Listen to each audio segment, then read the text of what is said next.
La calle Alcalá, corazón palpitante de Madrid, siempre ha sido testigo de un ir y venir constante.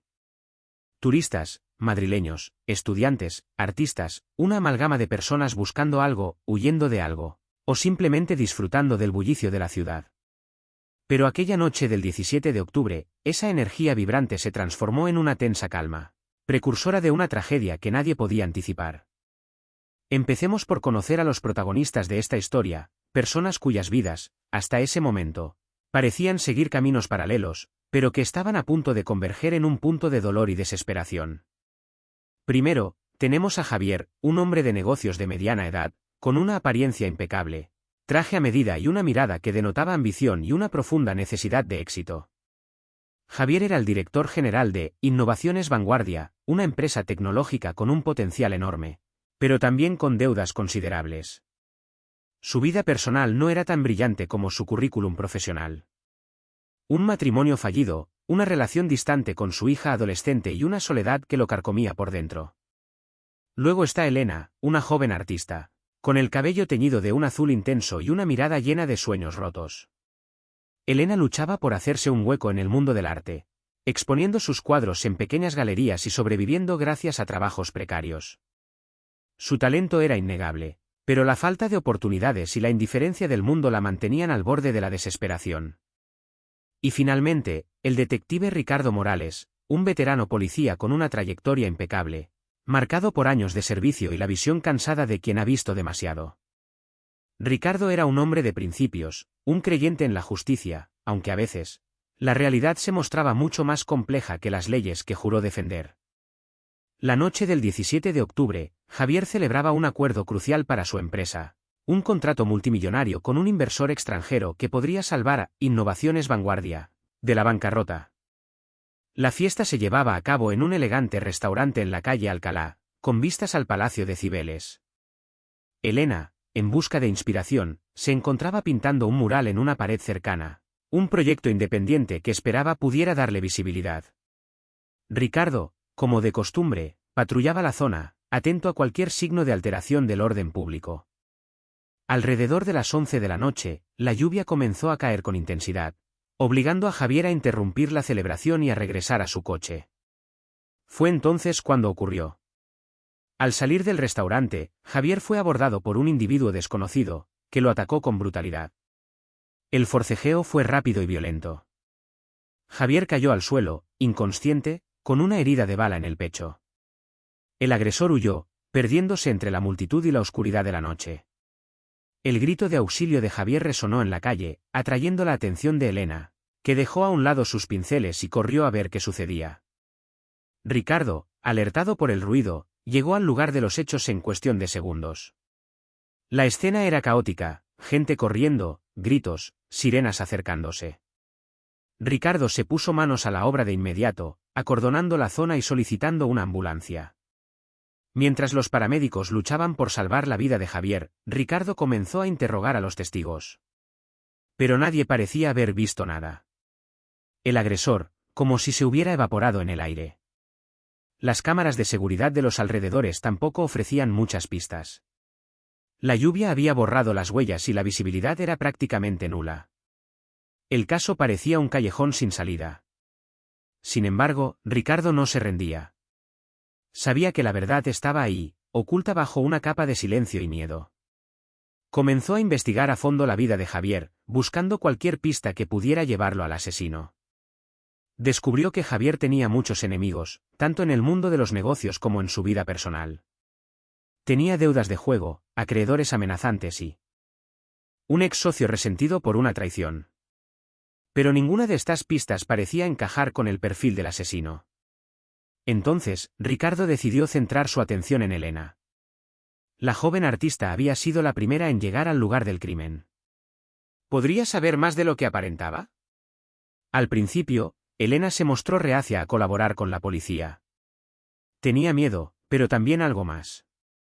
Ricardo, con su experiencia y su intuición, logró ganarse su confianza. Elena le contó que había visto al agresor de Javier. Era un hombre alto, delgado, con el rostro cubierto por una capucha. Pero lo que más le había llamado la atención era un tatuaje que llevaba en el cuello, Una serpiente enrollada alrededor de una daga. Ricardo reconoció ese tatuaje. Pertenecía a un grupo criminal que operaba en Madrid, conocido por sus métodos violentos y su falta de escrúpulos. La investigación tomó un nuevo rumbo. Ricardo se puso en contacto con sus informantes y comenzó a buscar a los miembros de ese grupo. Descubrió que Javier había estado extorsionando a uno de ellos, amenazándolo con revelar información comprometedora que podría arruinar su negocio. El hombre, desesperado por proteger su reputación, había contratado a un sicario para que eliminara a Javier. Pero Ricardo aún tenía una duda. ¿Por qué Elena no había dicho nada antes? Volvió a interrogarla, presionándola para que revelara la verdad. Y entonces, Elena rompió a llorar. Le confesó que conocía al asesino. Era su hermano. Un hombre con un pasado turbio, atrapado en un ciclo de violencia y adicción. Elena había intentado ayudarlo, pero no había podido. Se sentía culpable y responsable de lo que había sucedido. Ricardo se sintió horrorizado. La verdad era mucho más compleja y trágica de lo que había imaginado. Detuvo al hermano de Elena y lo acusó del asesinato de Javier. El juicio fue rápido y contundente. El hermano de Elena fue declarado culpable y condenado a una larga pena de prisión. Pero la justicia no podía devolver la vida a Javier ni reparar el daño causado a su familia. Elena, destrozada por la culpa y el remordimiento, decidió abandonar Madrid y comenzar una nueva vida en otro lugar. Ricardo, cansado y desilusionado, regresó a su rutina, sabiendo que había hecho todo lo posible para resolver el caso. Pero la imagen de Javier y Elena, atrapados en una red de violencia y desesperación, lo perseguiría para siempre. La noche del 17 de octubre, la calle Alcalá fue testigo de un evento que marcó para siempre la historia de Madrid. Un caso de asesinato que reveló la oscuridad que se esconde bajo la superficie de la ciudad. Un caso que nos recuerda que, a veces, la verdad es mucho más dolorosa de lo que podemos imaginar. Y que, incluso en la ciudad más vibrante y cosmopolita, la tragedia puede acechar en cada esquina, esperando el momento oportuno para romper la frágil paz de la rutina diaria. La noche del silencio, un recordatorio sombrío de la fragilidad de la vida y la complejidad de la condición humana. Pero la historia no termina ahí. La confesión de Elena abrió un nuevo abismo de preguntas. ¿Por qué Javier la había estado extorsionando? ¿Qué información tan valiosa poseía que justificaba poner en peligro la vida de alguien? Ricardo, con la persistencia que lo caracterizaba, volvió a sumergirse en los registros de Innovaciones Vanguardia. La empresa, a simple vista, parecía un faro de progreso tecnológico, pero bajo la superficie bullían sombras de acuerdos turbios y patrocinios sospechosos. Descubrió que Javier había estado investigando a una oscura sociedad offshore, vinculada a una red de corrupción internacional que blanqueaba dinero a través de inversiones en empresas tecnológicas de vanguardia. Innovaciones Vanguardia, sin saberlo, se había convertido en una pieza clave de ese entramado. Javier, con su instinto para los negocios y su creciente conciencia moral, había descubierto la verdad y, en lugar de ignorarla, había decidido denunciarlo todo. Pero hacerlo, lo había convertido en un blanco. La extorsión a Elena Sbroter era solo una pieza más de un plan mucho mayor, un intento de silenciarlo antes de que pudiera revelar la verdad al mundo. La serpiente tatuada en el cuello del asesino no solo representaba a un grupo criminal local, sino a una organización mucho más poderosa y peligrosa, con tentáculos que se extendían por todo el mundo. Ricardo se enfrentaba a una conspiración de dimensiones inesperadas. Necesitaba encontrar pruebas sólidas, algo que lo conectara directamente con los líderes de la red de corrupción. Se apoyó en sus contactos dentro del Cuerpo Nacional de Policía y en la Interpol, solicitando ayuda para rastrear los movimientos de dinero y las identidades de los involucrados. La investigación lo llevó a Ginebra, Dubái y las Islas Caimán, siguiendo un rastro de cuentas bancarias fantasma y empresas pantalla. Descubrió que el inversor extranjero que había celebrado Javier esa noche no era quien decía ser. Era un testaferro, un peón en el tablero de ajedrez de la corrupción. La fiesta en el restaurante era una cortina de humo, una distracción para desviar la atención de las verdaderas intenciones del grupo. Mientras tanto, Elena luchaba contra sus demonios internos. La culpa la consumía, pero también sentía una nueva determinación. Quería honrar la memoria de Javier, denunciando la injusticia que lo había llevado a su muerte. Decidió colaborar plenamente con Ricardo, poniendo a su disposición toda la información que tenía, incluso si eso significaba poner su propia vida en peligro. Juntos, descubrieron un archivo digital oculto en el ordenador de Javier, que contenía pruebas irrefutables de la red de corrupción. Documentos, correos electrónicos, transferencias bancarias, un tesoro de información que podía derribar a los poderosos.